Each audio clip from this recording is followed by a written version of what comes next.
Bonjour. Ciel Mon Info, c'est l'occasion de se pencher sur l'actualité des chrétiens d'ici et d'ailleurs. Aujourd'hui, nous vous proposons de partir à la découverte d'un livre, un conte philosophico-théologique qui vient de sortir. Shafik Keshavji, bonjour. Bonjour. Alors, vous venez de publier La Reine, le Moine et le Glouton. Pourquoi un tel livre aujourd'hui ? Il me semble que pour se faire entendre, pour se faire lire, il faut à la fois un récit parce que les gens s'identifient à des personnages. Et comme j'avais déjà écrit effectivement d'autres livres avant, le roi, le sage et le bouffon, et puis après La princesse et le prophète, c'était l'occasion de continuer sur cette ligne et de présenter un roman et qui permette, à partir des personnages, de poser des questions qui me semblent essentielles aujourd'hui. Alors, le thème général de ce livre, il y en a plusieurs, mais on pourrait dire que c'est le grand débat des convictions. Pour vous, aujourd'hui, c'est important de réhabiliter un débat sur les orientations fondamentales de la vie ? Alors, ce débat, il est à la fois intérieur et extérieur. Je crois que pour moi, ça a d'abord commencé de façon intérieure. Le fait d'avoir été confronté, comme chacun de nous, à une grande quantité de souffrances, et chez nous notamment la perte d'un enfant, toute une série de questions se posent sur nos fondations. Le sous-titre de ce livre, c'est « La grande fissure des fondations ». Et à partir de ce débat intérieur, est-ce que je crois? Est-ce que je ne crois plus? En quoi est-ce que je vais croire? Eh bien, ces questions qui sont fondamentales à l'intérieur de moi, ce sont aussi les grandes questions qui se débattent à l'extérieur. Alors, c'est la raison pour laquelle il me semble que c'est important de valoriser ce débat. De manière concrète, il y a 3 personnages qui incarnent ces visions du monde. Est-ce qu'en 2 mots, vous pourriez un peu dresser le portrait de chacun de ces personnages? J'ai passé ma vie à regarder toutes sortes de visions du monde, de philosophies, de convictions religieuses. Et il me semblait important de pouvoir essayer de synthétiser tout cela. En fait, je me suis beaucoup inspiré de Francis Schaeffer, qui m'avait beaucoup marqué quand j'étais plus jeune. Il avait aussi élaboré un peu 3 grandes visions du monde. Donc on peut juste dire que c'est un philosophe protestant, plutôt de sensibilité évangélique? Oui, mais je crois que c'est un de ces penseurs chrétiens qui a beaucoup marqué le monde évangélique par à la fois sa capacité à être enraciné dans la Bible, et puis d'être en débat avec les grandes questions philosophiques de la société. Donc quelque part, vous poursuivez aujourd'hui cette veine avec ce conte philosophico-théologique? Alors oui, en un sens, oui. Chez lui, c'était bien sûr plus des réflexions théologiques ou philosophiques. Pour moi, j'avais envie de mettre ça en forme. Donc les 3 personnages qui me semblent récapituler 3 grandes visions du monde, c'est d'abord une position matérialiste qui dit « après la mort, tout se désintègre ». Une réponse claire. Donc il n'y a rien. Il n'y a rien après la mort. L'individu va peut-être continuer sa vie par sa descendance, mais il n'y a pas de survie individuelle. Et là, c'est un professeur de biologie qui incarne cette position-là. Oui, je pensais qu'un professeur de biologie représentait mieux cette tendance plutôt qu'un professeur de physique, parce qu'on voit beaucoup de professeurs de physique qui sont assez ouverts à une dimension spirituelle. Mais au niveau de la biologie aujourd'hui, on voit une critique très forte. On pense à des gens comme Dawkins ou d'autres, qui critiquent très fortement toute perspective où il y aurait une dimension spirituelle. Donc là, un professeur de biologie va représenter toute cette présentation selon laquelle eh bien, la conscience se réduit à des processus du cerveau. Et après la mort, eh bien, tout se désintègre. Donc ça, c'est le premier personnage qui incarne cette perspective matérialiste. Oui. Quels sont les autres personnages? Alors, le deuxième personnage, c'est une personne qui est monothéiste, c'est-à-dire quelqu'un qui croit en un Dieu unique, quelqu'un qui affirme qu'il y a un Dieu créateur et qu'après la mort, il y aura une résurrection. C'est une femme. Et là, c'est une femme qui est théologienne et mathématicienne et qui est chrétienne et qui vient de la tradition orthodoxe parce que ça permettait de faire découvrir aussi toute la richesse, la théologie chrétienne orthodoxe. Donc cette femme-là va être en débat pour réaffirmer les éléments très centraux de la foi chrétienne notamment, mais c'est une perspective monothéiste. Alors il y a une 3e personne, aussi une femme, qui est semble-t-il magnifique. Et comment s'appelle-t-elle et qu'est-ce qu'elle incarne? Alors elle s'appelle Radha. Et là, j'avais envie de présenter, si vous voulez, au niveau des convictions, quelque chose que j'ai inventé un nouveau terme. J'ai inventé un terme qui est celui de monoholisme, qui veut dire unité dans la totalité. On aurait pu dire moniste aussi. C'est la perspective selon laquelle eh bien, le sacré et le profane, c'est une seule réalité. L'esprit et la nature, c'est une seule réalité et qui va se diversifier. On retrouve ça dans les sagesses de l'Orient, on retrouve ça aussi dans les formes de chamanisme ou de New Age, de paganisme. Et on retrouve ça aussi, semble-t-il, dans la philosophie grecque, c'est ça? Chez quelqu'un comme Platon, par exemple, ce serait quelqu'un qu'on pourrait inscrire dans cette vision du monde-là? Alors d'une certaine manière, oui. Alors c'est toujours beaucoup plus complexe. Alors c'est trois grands modèles pour essayer de simplifier le débat, mais j'ai aussi voulu montrer qu'à l'intérieur de ces trois grandes visions du monde, eh bien, il y a une diversité infinie. Mais effectivement, on peut retrouver chez les Grecs, où il n'y a pas la notion d'un Dieu créateur complètement distinct, mais une dimension spirituelle qui peut être à l'initiative du monde, comme chez Platon, mais ça forme un tout. Alors aujourd'hui, pour vous, écrire un livre sur ce grand débat des convictions, c'est quelque chose d'important? Je crois que c'est important dans le sens qu'aujourd'hui, nous vivons dans une société où on essaye de considérer que toutes les convictions se valent, où toutes les convictions finalement sont assez interchangeables. L'important, c'est qu'on soit tolérant. Le pluralisme de principe, c'est la grande doctrine aujourd'hui.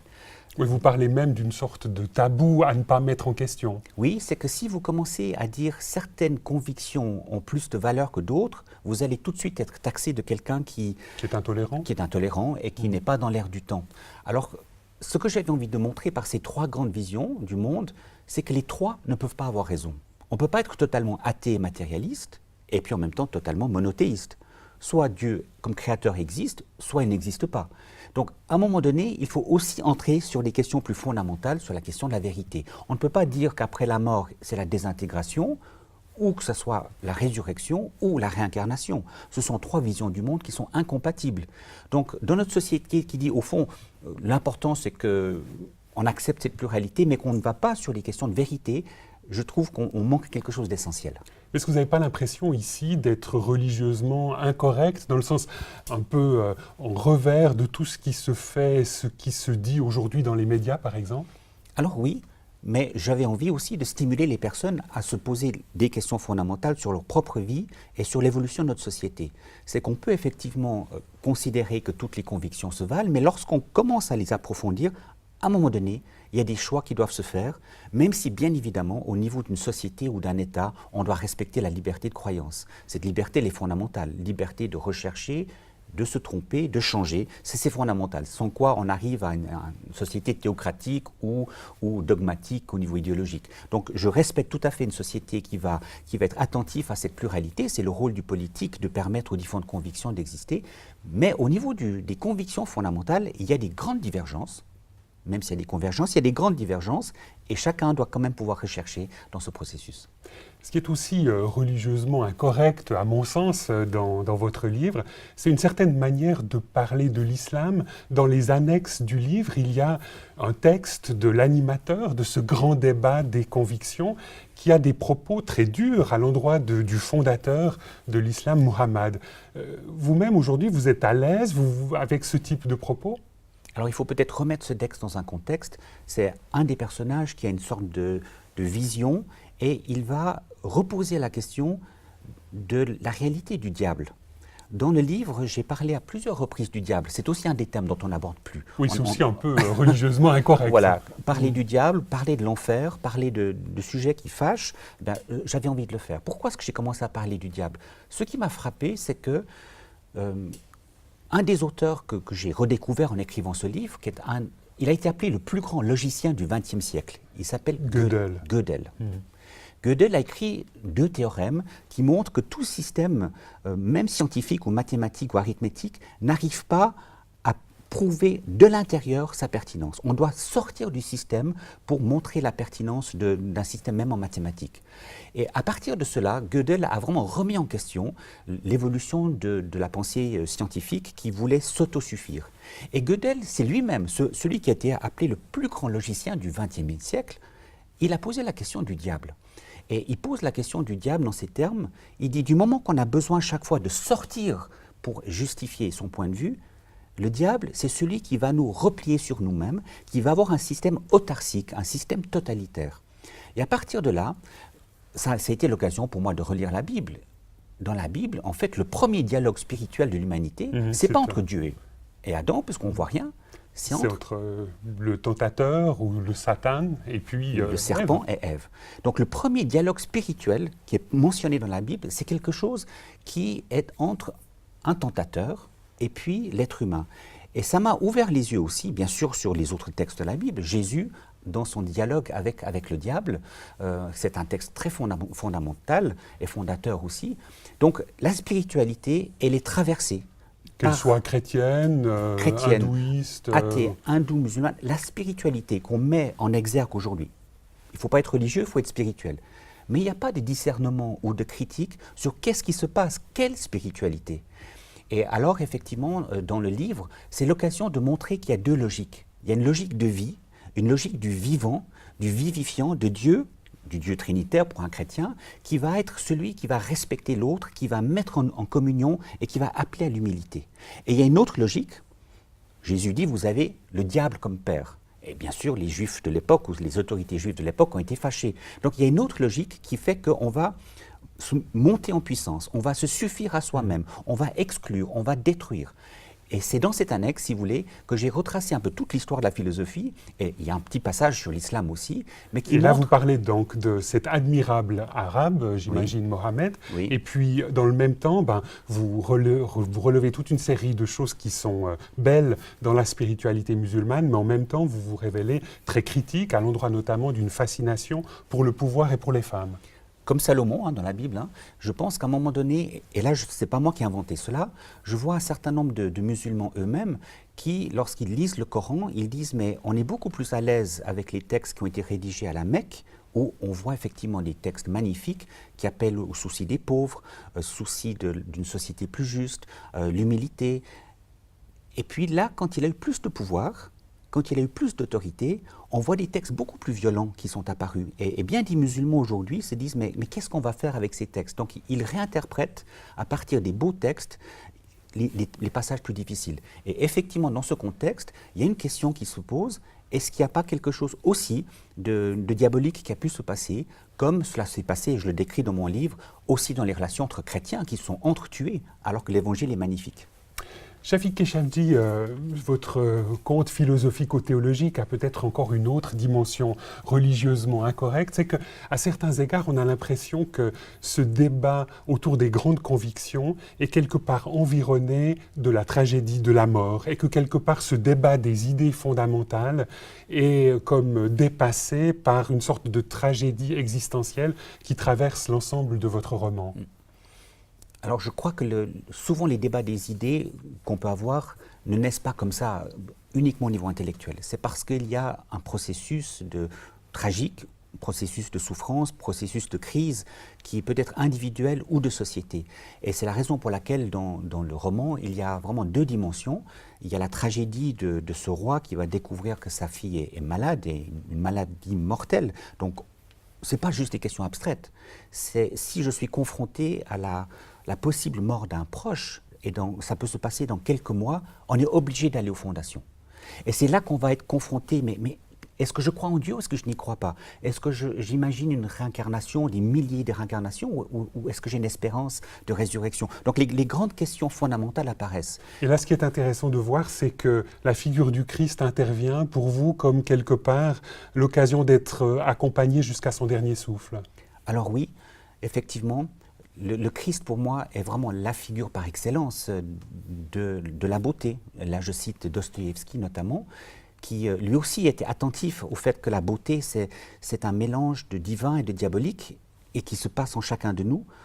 Donc cette complexité-là, mais Dostoïevski avait aussi cette conviction très claire qu'il n'y avait rien de plus beau que le Christ. Et à partir de cette profondeur d'expérience humaine, dans ses propres crises d'individus ou crises de société, eh bien là, les grandes questions philosophiques et théologiques se posent. Chafik Keshavji, vous êtes venu sur ce plateau avec cette bougie que nous avons allumée depuis le début de l'émission.